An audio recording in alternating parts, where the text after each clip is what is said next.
Hello and welcome to The Comic Cave. I'm Ramsey, aka Captain Away, and today I'm looking at the collection for the 1980s The Uncanny X-Men story arc, The Dark Phoenix. While this is all technically one story, this was 1980, so Marvel hadn't yet developed the style of marketing comics into convenient 6-issue story arcs. This collection actually contains 9 issues, numbers 129 through 137, but if you wanted to argue that the saga actually starts and ends one issue later on each side, I wouldn't really disagree with you, or feel like you'd be any less confused jumping on and off at those issues. Actually, issue 138, while it's pretty much the comic book equivalent of a clip episode, is really the last issue of the saga any way you slice it, and I have absolutely no idea why it's not included here. But that's getting a bit ahead of myself, so let's jump back to the beginning and take this away. The comic opens with the X-Men having just finished up a fight against the villain Proteus in Scotland. Now they're saying goodbye to all the friends who helped them there, in a sequence that seems like it really should have been the end of the previous issue and not the start of this one. Again, 1980 storytelling. Also, writer Chris Claremont and artist John Byrne had a focus on writing this series as one never-ending story in the lives of the X-Men. And so, there isn't a great sense of timing to the pacing of each issue, and a lot of things that should probably have been the ellipses a modern comic would have skipped over as happening between issues, just instead happen somewhat awkwardly within the comics themselves. So that means we get this scene of Cyclops practically begging everyone around him to come join his super cool X-Men team. And Banshee, Multiple Man, Havoc, and Polaris all quickly decline the offer. Right away, we're getting exposed to the awkward writing that is going to be prevalent throughout this saga. Things like, I may be Madrox the Multiple Man, or, as Havoc and Polaris, we may be superpowered mutants, but Alex Summers and Lorna Dane aren't X-Men. Who talks like that? Also, how nice of them to all be introducing themselves to one another despite already knowing each other. It's awfully convenient for any unknown third party that might just so happen to be looking in right now. With no one joining his cool kids club, the X-Men head back to America. While flying, we get a hint at the bigger plot here when Jean Grey seems to time slip into a colonial romance novel, where she's engaged to marry this doofy-looking dude named Jason Weingard, and is traveling to America from Britain. This could have been an exciting mystery as to why and how this was happening, but instead the comic straight up tells us that this Jason is really a person in the present that is making Jean see these things in order to gain control over her. He's forcing her to live through fantasies where she's in love with him? Man, dudes are so gross. There's a bit more to what's going on than that, but we'll get to that. The X-Men return home to meet with Professor Xavier, who has apparently been gone for some time, and now that he's back, he and Cyclops will butt heads a lot over leadership styles. It's an aspect that will basically define the relationship for the rest of time. There's not a lot to Cyclops' personality though, so I guess what else was going to define it? Before their argument can get too far, they get interrupted by an alert from Cerebro, the magic mutant finding machine, about 2 new mutants in the world. So the X-Men split up to go seek out these new mutants, but unbeknownst to them, Cerebro is bugged by this group of shadowy dudes calling themselves the Hellfire Club. Here we get our first appearance of Emma Frost, the so-called White Queen of the Hellfire Club. I always thought the undergarment look was just her personal style, but apparently all women who work for the Hellfire Club are forced to dress like that. Man, dudes are so gross. When the X-Men show up to recruit the new mutants, Emma attacks them with these off-brand Iron Mans, who fail, obviously. Should have spent the extra money for that name brand, Emma. There's a good moment here where Emma says, the Hellfire Club has ways of dealing with failures, and then we just see an explosion. Nice, cold villain line befitting a woman named Frost. Only, then you turn the page and she goes ahead and explains what she meant by that. Kinda ruined a good moment there. Frost steps in and takes care of the X-Men herself, so quickly and so efficiently you have to wonder why she didn't do that to begin with. It's almost like they were trying to fill extra panels. Then, she immediately has her men strip all the clothes off the X-Men. Man, that Hellfire Club is into some kinky shit. She doesn't manage to capture the new mutant they were there to meet, Kitty Pryde, who has snuck aboard Emma's hovercraft and isn't having much difficulty determining who's the bad guy here. The other team is less successful in capturing their mutant prizes of Cyclops, Jean Grey, Nightcrawler, and New Mutant Dazzler. They find her in a rundown part of town at a disco. What? Disco was still a thing in 1980? And come on, rundown, seedy part of town, 1980, New York? This isn't a punk rock show? Dazzler strikes me much more as a punk. It would also make this comic so much less dated now. At least they went that direction with Ultimate Dazzler, I guess. Also, I'm confused about the timeline here. They say Cerebro spotted her as a brand new mutant, or neo-mutant as they say several times throughout the comic, but unlike Kitty Pryde, who we see figure out she has powers in the course of this story, she seems to already be aware of them and in control of them. They also announce her performance as the one you've all been waiting for. But then later, she repeatedly says that this was to be her debut.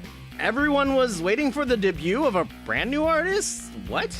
I feel like there were multiple story ideas Claremont had been developing on the side and mashed them together into this one without bothering to rewrite any of the script segments he originally had. Psyche and the gang head out to rescue the other X-Men with the help of Dazzler and Kitty. And holy crap, is Wolverine hairy. We get the first true hint that something is wrong with Jean when she uses the Phoenix Force to fight Emma Frost with so much force that it completely explodes the building around them. She then also uses her powers to mind wipe Kitty's parents, so that they simply forget that she was even missing for like 2 days. This seems like a major abuse of her powers, but the X-Men seem only mildly uncomfortable about it. That should be the end of it, but instead the X-Men decide to investigate the Hellfire Club covertly. And by covertly, I mean by walking in the front door in rich people disguises. Like a fancy suit is gonna cover up the freaky as hell cat eyes John Byrne gives Storm.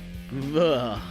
This goes about as well as you would probably expect, with the Hellfire Club attacking and defeating all the X-Men. This is doubly bad when Weingard exercises his control over Jean Grey, and she turncoats into the Hellfire's Black Queen. Scott attempts to talk her out of it, but she's seeing everything through 1780's eyes. For some reason, this includes seeing Storm as her slave.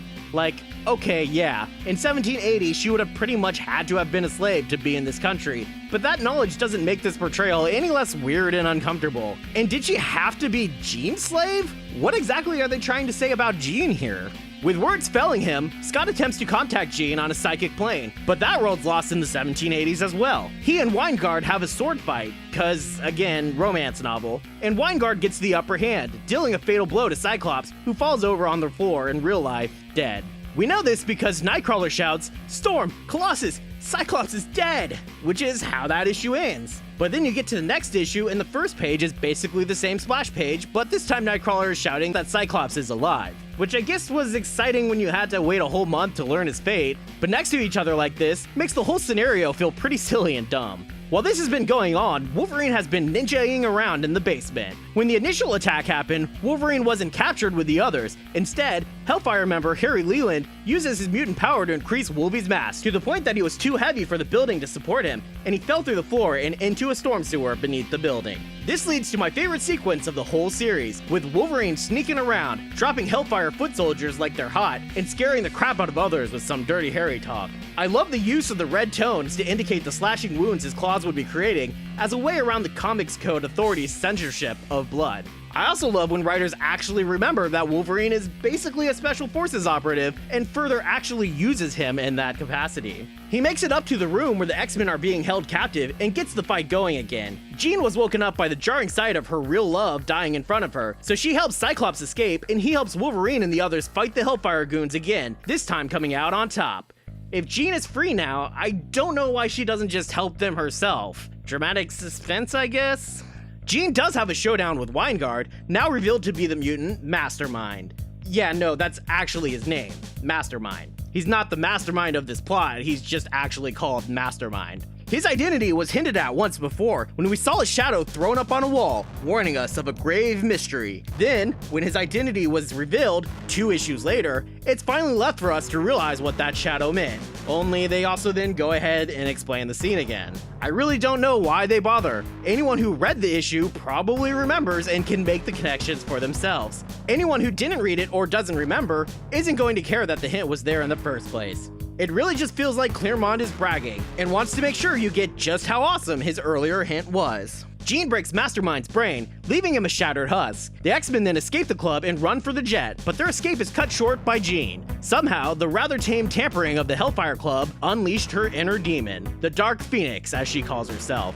I guess it's supposed to be the realization of the lie of the visions Jason was putting in her brain, coupled with her dark sadistic desires unlocked by becoming the Black Queen. Later stories will argue that the Phoenix Force that has been inside her for some time now was always evil, and it was slowly taking over so that maybe this event just finally released those last few barriers remaining. There isn't a whole lot in this story to actually support that argument though, and it more just feels like someone flipped a switch to make Jean go from good to evil for no real reason. though even saying evil is a bit of an overstatement. With the Dark Phoenix unleashed, Jean doesn't do a whole lot other than knock the X-Men out before flying away. She then proceeds to do nothing to anything or anyone until she gets halfway across the universe, where she sucks out the energy of a sun, causing it to go supernova and destroying a random planet. A spaceship from a recurring Marvel alien race called the Shi'ar witnesses this and fires on her because they're really freaking stupid, I guess. I mean, they just watched her blow out a sun like a candle and they thought their puny little starship was gonna do something to her? Okay. Jean proceeds to blow up the ship and then heads back to Earth. So, like, she flew halfway across the galaxy so she could blow up a couple things just to prove how powerful she was, and then flies all the way back to Earth for no reason? What? Why'd she leave in the first place then? With dangerous tidings, she returns to Earth to wreak the ultimate havoc of visiting family? Ooh, scary?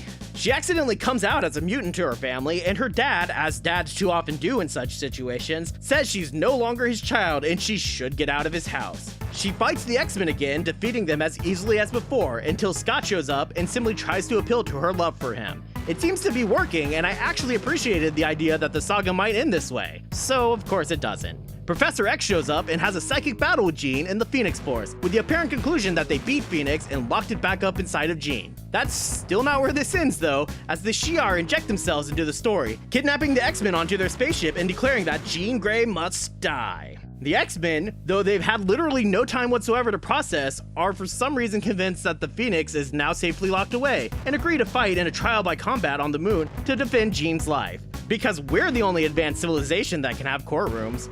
Duh. They battle some Shi'ar super warriors like Gladiator, Smasher, Earthquake, and Warstar. Watch out for Warstar Beast, he's filled with tinier men! The battle goes poorly until all that's left is Cyclops and Jean. I love how Jean switches back into her Marvel Girl outfit, and with Beast and Angel having come along for the ride, most of the OG X-Men are here, minus only Iceman. Jean and Cyclops fight so hard that Jean accidentally unleashes the Phoenix again, proving that, yeah, the Shi'ar were kind of right to want to kill her. Professor X wakes the fallen X-Men to confront Jean and they fight yet again, though this one has my favorite moment in one of their fights where Wolverine uses the moon's lower gravity to pick up Colossus and throw him at Jean in a variation on the fastball special that usually goes the other way around. With Phoenix weakened by all the fighting, Jean is able to take back control and commit suicide with the use of some ancient machine that zaps her into dust. Here the argument is made that Jean essentially had enough control to manipulate all the events into occurring just this way, so she could get to the point where she could take her own life. I feel like this is a pretty weak argument to explain the random BS that's been happening, like flying halfway across the galaxy and then back to Earth. It would also mean that she knew that she and Professor X would be able to lock away the Phoenix Force long enough for this stupid moon battle to happen. Also, it's all completely undone when they later retcon Jean back to life by saying this was never Jean at all, just an approximation created by the Phoenix Force. There's one more issue to this story, but as I said earlier, it's not included in this collection. It just involves Jean's funeral and Scott remembering through flashbacks the history of the previous 137 issues. It ends with him leaving the X-Men and Kitty Pryde joining. Interestingly enough, though, is that this issue was originally planned to show Jean having survived the battle, and that version of the story even got so far in development that they had the opening splash page drawn of Cyclops and Jean Grey meeting up, and the artwork is included in this collection, so that's nice. Still don't know why they didn't include the issue, but that brings a close to this saga, so let's get to the breakdown.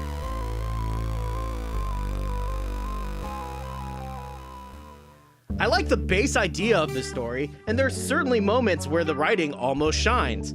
Those moments are, frustratingly, almost always ruined by not letting the writing stand on its own and proceeding to over-explain what was meant by it. I do enjoy seeing how far back some of these major character arcs go, though, such as the Wolverine-Cyclops-Jean love triangle, the Professor X-Scott leadership debate, and even Kitty Pryde's attraction to Colossus. He looks kinda neat, apparently. The art is a good deal better than I would expect from a comic from 1980, but the colors used, and more likely the coloring methods available to the time period, just weren't up to doing that art justice, so it comes out looking a little on the bland side a lot of the time. And even ignoring the colors, there are times when I really dislike the art.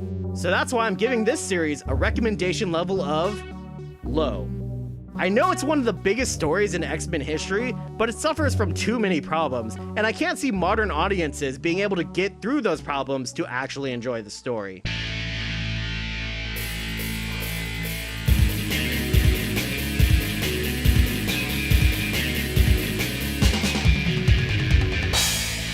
Thanks everybody for watching, and I know this is probably going to be one of my most controversial decisions I make, but I do feel like Chris Claremont is a bit overrated. If you particularly love this story, feel free to leave comments telling me why, because I would love to see if somebody can change my mind. Also, tell me how you think it stacks up against the movie now in theaters. That's all for now, and I hope to see you next time right here in the Comic Cave.